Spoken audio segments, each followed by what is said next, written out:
Ал армысың насыл ұлтым. 4 тамыз түнделетіп ашып отырмын енді.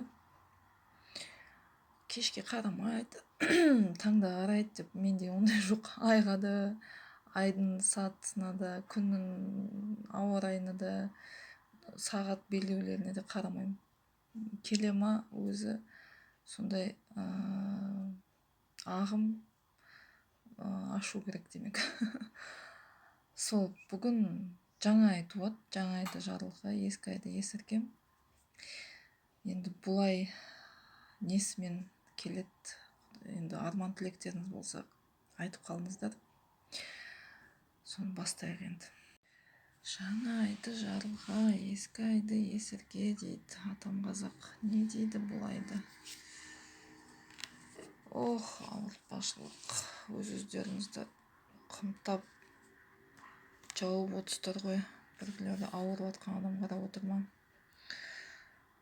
Шамалдап суық тиген болса, енді сорпа су ішіп, терлеп тепшіңіздер енді. Айтқан, бірлері ауырып жатыр екен, енді Құдай шипасын берсін. Шөппен емделеді біздің қазақ. Күнге қыздырынады, тасқа қыздырынады, күнге абынады, суға шомылады, шөппен емделеді. Сол қатты енді суық тартқан болса, түймедақ ромашка, соны қайнатып ішсеңіз болады. Итмұрын бар, шиповник, соны қайнатып ішсеңіз болады. Жалбыз, желбіз деген шөп, жалбыз мята болмасаны, жалбыздың тағы түрі бар ғой, соны қайнатып ішсеңіз болады.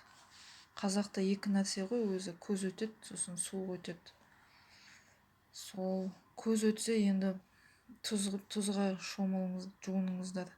Үйді 7 күн еден полды жуып, тұз сумен аяғыңызды да 3 күн, 4 күн аяғыңызды тұз суға салыңыздар, аяқ қолыңызды.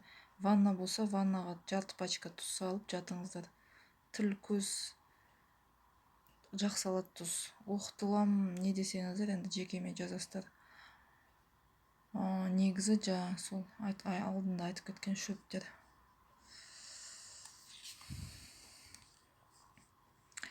Ер адам не дейді бұл ер адам? Ер адам дейді.